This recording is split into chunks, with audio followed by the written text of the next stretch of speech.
Pada suatu masa, di tengah hutan yang sangat lebat terdapat seekor tikus yang tengah asyik bermain.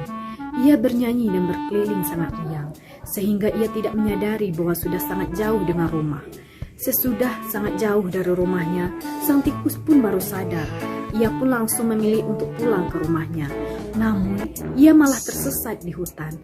Ketika ia sedang dalam keadaan bingung mencari jalan pulang, ia justru terjebak di sarang harimau. Ia menyaksikan ada harimau jantan yang tengah tidur lelap, dan sang tikus pun merasa sangat ketakutan. Karena saking paniknya melihat harimau, ia berlari dan tanpa sengaja menginjak kaki harimau. Akhirnya harimau terbangun dan marah karena terganggu istirahatnya. Tikus tersebut akhirnya ditangkap dengan kukunya yang amat tajam. Ia pun berusaha melepaskan diri dan memohon kepada harimau untuk melepaskannya. Namun sang harimau tetap saja tidak mau melepaskan tikus tersebut dan berkata bahwa ia sangat merasa marah apabila ada yang mengganggunya. Tidak begitu jauh dari tempat tersebut terdapat seekor kancil yang tengah minum di tepi sungai. Ia terkejut melihat kejadian itu dan basa-basi kepada harimau. Namun harimau justru malah ingin memakan kancil tersebut. Namun dengan cepat ia berkata, "Kenapa aku harus takut kepadamu, sementara aku adalah raja hutan di sini? Jika kau tidak percaya, tanyakan langsung kepada penasehatku.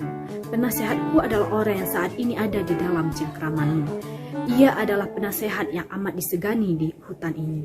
Maka aku tidak akan memaafkanmu jika terjadi apa-apa dengan penasehatku."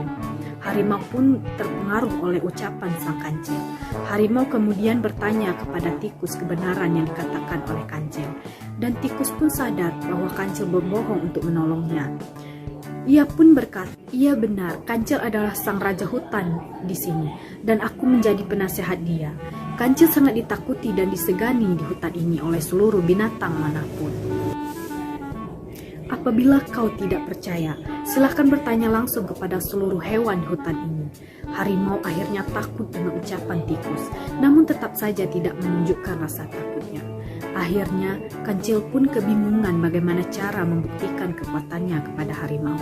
Akhirnya ia berusaha tenang dengan kepandaiannya, sekalipun sesungguhnya ia merasa sangat takut. Ia pun berkata bahwa ia baru saja mengalahkan harimau sebesar harimau tersebut. Dan itu membuat harimau merasa sangat takut. Ia pun meminta kancil untuk membuktikan perkataannya bahwa kepala harimau yang dihabisi masih ada di pinggiran sungai. Akhirnya kancil membawa harimau ke sumur yang dalam dan gelap. Namun ia tidak nampak karena ada pantulan dari sinar matahari. Ia pun diminta untuk melihat kepala harimau di dalam sumur. Alhasil, ia pun mengintip dan ternyata kepala harimau itu benar-benar ada. Padahal sebenarnya di dalam sumur tersebut tidak ada apa-apa. Hanya saja harimau melihat cerminan kepalanya sendiri. Melihat hal itu, harimau langsung lari ketakutan dan berlari. Dan tikus pun bebas dari cengkraman harimau lantaran pertolongan dari kancil yang sangat jatuh. Baiklah, itulah cara membaca indah dari saya. Sekian, terima kasih. Wassalamualaikum warahmatullahi wabarakatuh.